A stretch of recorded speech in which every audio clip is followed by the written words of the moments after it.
Hi, and welcome to this episode of Asshole Decider. As always, I'm your host, Dan, the Asshole Decider. Now, in this episode, we are going to start off with Am I the asshole for calling a student in my creative writing class feeble minded twit? Hmm. Well, just from the title, yeah, probably. Especially if it's not a fellow student, then like if you're the teacher, then definitely you're the asshole. I'm a creative writing major. I've always had an infinity for storytelling. I was writing dialogue in the first grade, and by the time I graduated high school, I had penned hundreds of pieces, most of which were Roman à clefs in the spirit of Hemingway. A lot of people counsel me against majoring solely in creative writing, but it's my calling. I'm in a year-long creative writing thesis course with 9 other students. Admission to the course was selective, and the coursework primarily consists of workshopping creative writing pieces with the rest of the class. 4 of the students are poets, which can often prove burdensome to the rest of us as they have very little grasp on the conventions of fiction. Anyway, earlier this week it was my turn to be workshopped. I turned in a 59-page piece I'd been pouring my heart into since the summer, the first chapter of a novel based loosely on a girl I hooked up with during my freshman year. Thematically, it focused on the transience of romance, self-medication, powerful sex, and time. I was really excited to hear what the class had to say. Oops. Okay. To start, my professor praised my control of language and use of metaphor. Other classmates lauded the dialogue, which has always been a strength of mine, and the only hot girl in the class described it as raw, so I was riding high. Then Luke, a sporty douche who writes shitty poems, spoke. He basically tore my whole manuscript apart. He said he found the structure, a la Proust, confusing, the cunnilingus descriptions gratuitous, and the protagonist self-indulgent and unlikable. I obviously took offense to this and asked him if he had actually read the piece or if he was just a feeble-minded twit. The whole class gasped at this, and he told me I was out of line. After class, the professor spoke to me and told me that if I wasn't able to take constructive criticism, then I shouldn't be in the workshop. And if I insulted another classmate again, he would fail me. I realized I probably could have chosen my words better, but am I really the asshole here? Luke went out of his way to bash my story in front of the whole class, and it was hurtful to watch something so deeply personal be ripped apart. Okay. So this is very interesting to me because I actually have a degree in English, and my senior project was actually doing a writing workshop, much like what is described here. Um, Actually, it's kind of funny. I was pretty much the asshole when I took that class because I was very harsh in my criticism. I don't know why. I actually kind of feel bad about that. But I think um, in some ways I'm probably a lot like this writer. And unfortunately, that's not good. That's not good for the author's case of not being the asshole. I mean, honestly, it sounds like Luke was trying to give you feedback, honest feedback. None of what he said was things that like aren't actionable for you to fix. Like it all sounds like he really did have genuine criticism. Like it's not like he just said the story is stupid or I thought it was bad, and you were bad, or anything like ridiculous like that. Anything over the top that you'd really have to be offended by. Um, I mean, honestly, it sounds like you about your piece, which, fair. It's you're writing it. It's your baby, you know. Um, but and this is going to sound awful, but this is something that's actually kind of stuck with me ever since I took that class I mentioned, which is the teacher said something. Um, these stories are your babies, but you can't be afraid to have to kill your baby, which out of context sounds horrifying. But I actually found it to be a very, very um, important piece of advice, which is, you know, that obviously what you write is going to be important to you. It should be, you know. No one should be writing something that they don't care about, because then what the hell's the point? But you know, you have to be able to understand that there are going to be things that aren't going to work. Your writing's not perfect. Ideas that you have that you might think are perfect for a piece might not actually fit. You know, thinking that you're some sort of genius and that everything you write is breathtaking and the peak of literature isn't going to help you, because you're not Hemingway. And even if you were, I'm pretty sure Hemingway had rewrites. Things like no writer has ever written the perfect first draft where nothing gets changed after. That's impossible. No one's done that.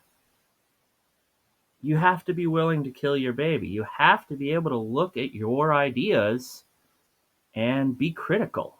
And you also have to be able to give give good feedback to other writers, and also be able to take other writers' criticism and take it to heart and use it.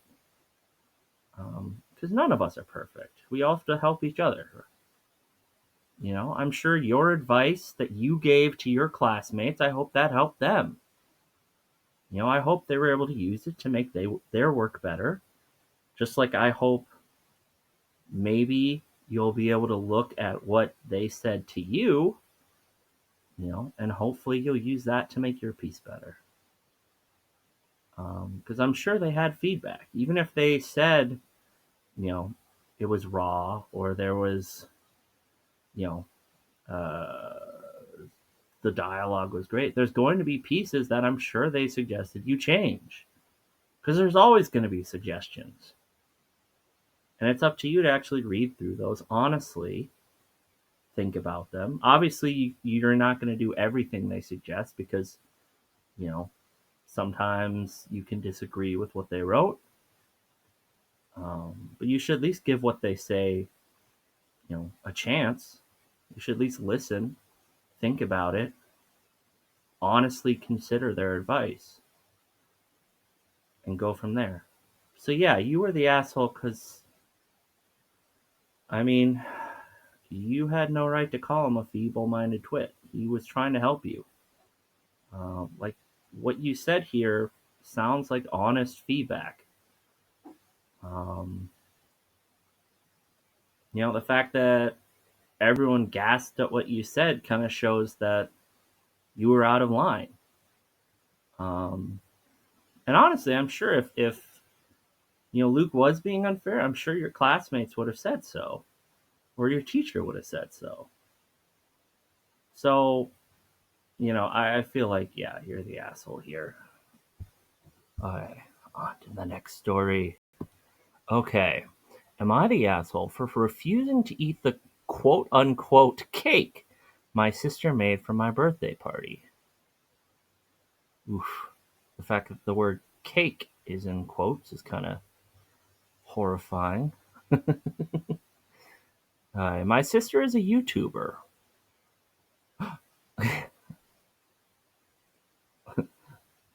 What's her username, and can I get her to boost my channel? Her main thing is clean eating and exercising. She's very dedicated to eating clean, so much so that she will not have sweets even on special occasions. Anyway, yesterday was my birthday, and to celebrate, my family planned a get together slash party. This was all planned over group messages, and my sister volunteered to bring the cake. Now, last year, my sister made a quote unquote cake for my graduation party, which was a spiced vegetable loaf of sorts, which honestly did not taste great. I have a sweet tooth, so this was a bit of a disappointment for me. I am healthy, and I normally make healthy choices, so I don't think indulging on occasion is an issue, and I was looking forward to the birthday cake. I ate the loaf thing, then without complaint, but it's not something I'd ever want for a celebration.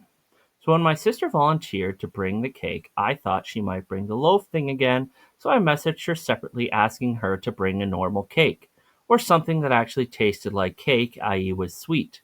She went on how this is really against her way of life and what she believes, and that if I was truly healthy, I wouldn't crave cake and sweets, etc., but then relented and said she would bring a healthy cake. Yesterday, she showed up with this block of ice cream cake, which was essentially a block of frozen coconut and almond milk with some maple syrup. I was pretty disappointed again, and after taking one bite, refused to eat the rest of it. My sister made a big deal about me refusing to eat the cake. She said I was being a brat and she was only trying to make our family make better choices. I told her that I requested a proper cake and that I thought it was selfish of her not to listen when it was my birthday. My parents tried to gloss over this and told me to just eat it without making a fuss. I was upset and left right afterwards. Later, my boyfriend got me some cake.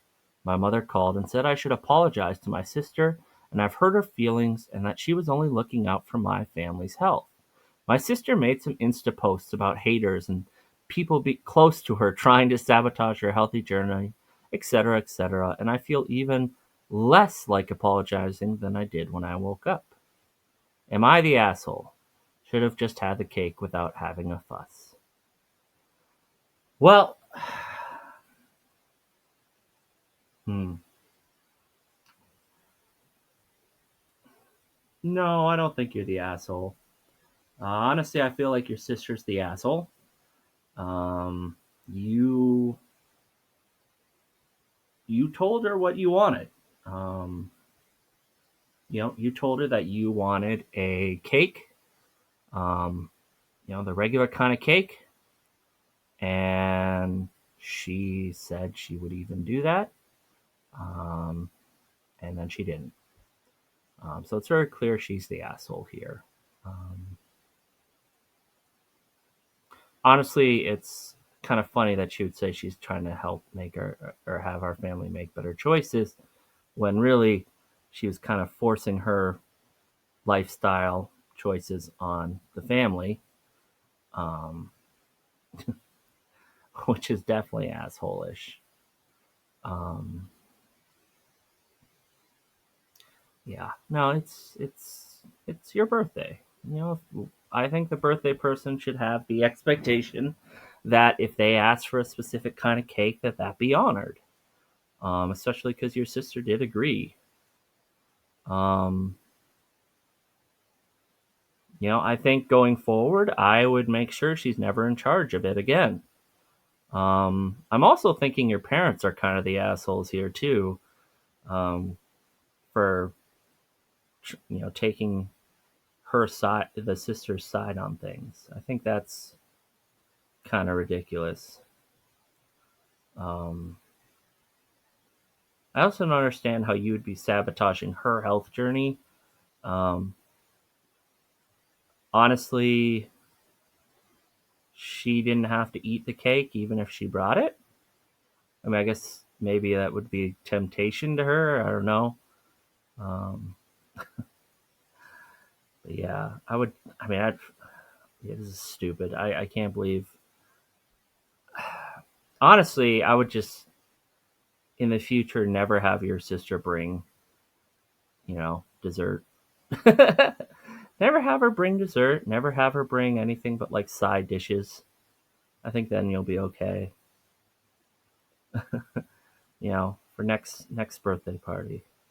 Obviously, if it's her birthday and she wants some nasty ass like cake, that she makes. That's fine, But yeah, that's messed up. Especially you asked her and she said she would. That's messed up that she would not do that. Okay, next one. Okay, this next one, which sounds like all the tea. Am I the asshole for telling my sister's boyfriend that she's been lying about her pregnancy and subsequently blowing up their relationship? Now, here is some delicious drama. Uh, None of this bullshit. I wanted a cake, but she brought brought a healthy cake. Bullshit. This is some real drama. So this is a doozy. We'll keep details vague in case anyone recognizes us. So, my older sister has severe issues, including some kind of undiagnosed psychosis and borderline personality disorder. Last year, she started dating this really great guy that she met in her church group. He sort of knew about her issues, but not completely. She was really good for a long, long time. Then it fell apart a few months ago when they had some kind of massive fight over something. And in an attempt to win the fight, she told him she's pregnant. She's not. Oof. Oh no. Oh no. Never. She confessed to me and our mom about it because she was scared that if she told him she actually lied in the heat of the moment, he'd leave her. So she told my mom that she was going to wait a few weeks and tell him that she miscarried. I was really upset and told her that this is messed up of her to lie like this, but both she and my mom agreed this was the only way to keep this guy around. Well, it had been more than a few weeks, but she hasn't said anything to him. She was still pretending to be pregnant. And she said it's growing harder to lie to him because he keeps trying to go with her to her doctor's appointments. And during this time, I suffered a lot of anxiety having to be in on the secret with both of them. Well, it had been more than a few weeks, but she hasn't said anything to him. She was still pretending to be pregnant. Oh, sorry. So this is where I could be the asshole. Last week, and my boyfriend and I were out shopping when we bumped into this guy in the parking lot. I had been avoiding him since this whole thing started because it made me sick to think about being dragged into it. He was really eager to chat with us, and after a while I couldn't help it, and it all just came out. My boyfriend was trying to calm me down, but I literally sobbed and spilled everything, and honestly, it felt so much better just saying it out loud to anybody. Long story short, I hear from my mom that he and my sister are obviously not doing well, fighting all day, and she is no longer talking to me. My mom is so mad at me that she can't even look at me anymore. I feel immense guilt, but also relief for no longer having to carry the secret. But now I think my family will blame me for my sister's unhappiness forever. My mom still believes if we went along with my sister's plan, they would still be together.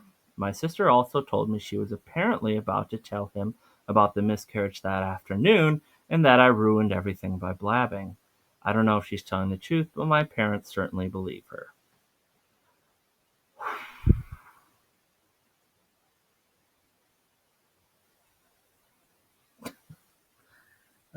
What a train wreck. But no, you're not the asshole. Your sister and your mom are the assholes. For sure. For sure. I mean,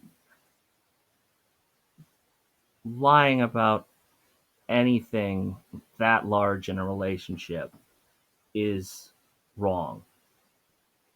I don't think that's certainly any sort of uh, kind of shocking thing to say or something anything's going to disagree with me on. You should not be lying like that in a relationship. Um, Obviously, I mean,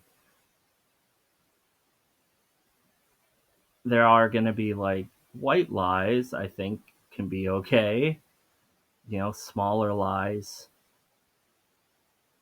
But like, I don't know what I mean, even then, I've never, I don't know what white lies I've ever really had to spread. I mean, just be honest with your partner. It's not that hard. If it is, then you really need to kind of be asking yourself what's going on. Because this is just, I mean,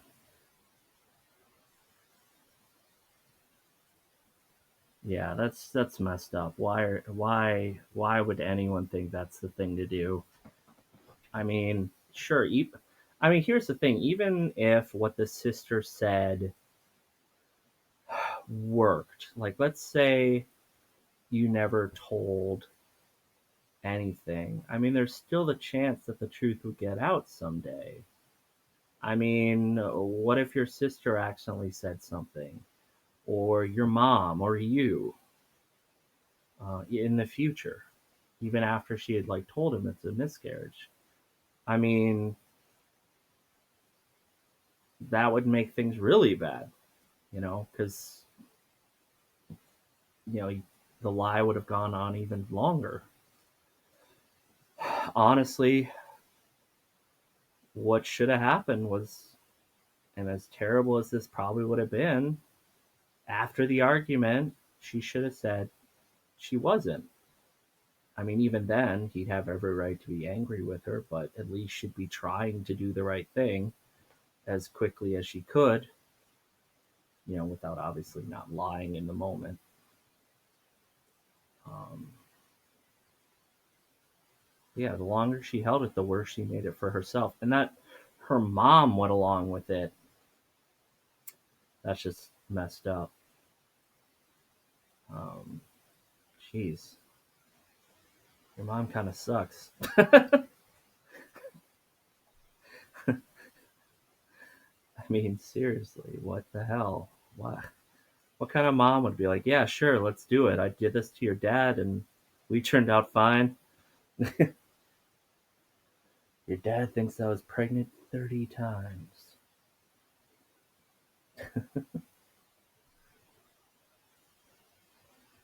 I also want to know what the hell the sister was doing when she was saying she was going to the doctor. Uh, like, I really want to know, like, what was her like routine when she was lying about that? Like, where would she go? Would she just like do something fun, like make sure he's at work or something and schedule it and be like, okay, I'm gonna do it.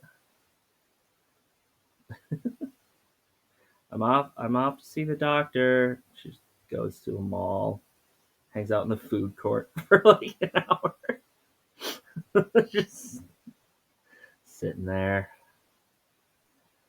Okay, how long does the average appointment take for a doctor looking at an ultrasound?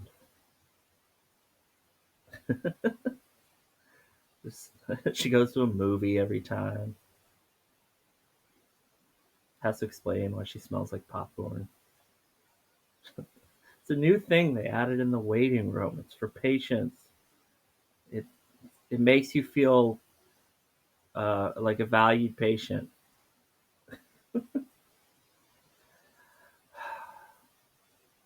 All I'm saying is if car dealerships can have popcorn machines, doctors should have them too.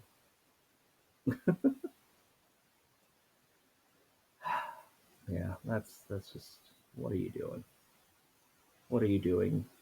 That person's mom too. Like, what the hell? That's such a great foundation to have a relationship on. And also, I have no faith in that the sister there was just about to tell her boyfriend. That is absolute bullshit. And you know, maybe view this as a blessing in disguise. Maybe this is the excuse you need to not hang out with your sister and with your terrible mom, because they suck. You don't see. Here's the thing. I think a lot of people don't understand. You don't have to be friends with your family, or you don't have to hang out with them all that often, or even talk to them all that often. Not if you don't feel like it. Like, because not everyone's family actually is good. Like, don't force yourself to make up with your shitty family, you know? Because I feel like that's going to end up coming is if they keep at it and you keep feeling guilty, you're going to eventually probably want to apologize to them. And honestly, I think it's important to realize that, you know what? Family's overrated sometimes. Because not every family is, the Brady Bunch, you know? Some of us are the families we see on Cops. Yeah, that's, oof. Yeah, just forget about your mom and sister. They sound awful. Which is going to be easier said than done. And obviously, I'm sure if you do feel like they're worth having around and worth even potentially having to apologize for bullshit. Yeah, just oof, oof, I say. Okay, well, that will be it for Asshole Decider. And if you liked this video, I hope you hit the like button, and I hope you also consider subscribing. I'm for the time being, I'm trying to do a video a day. Obviously, I need to start getting better at posting them at a reliable time each day. Uh, and also, uh, if you made it this far, leave me a comment about who you think is the biggest asshole of the video. Even if you disagree with who I thought was the asshole um, in any of them, make your case. And I'll see you next time, and try not to be the asshole.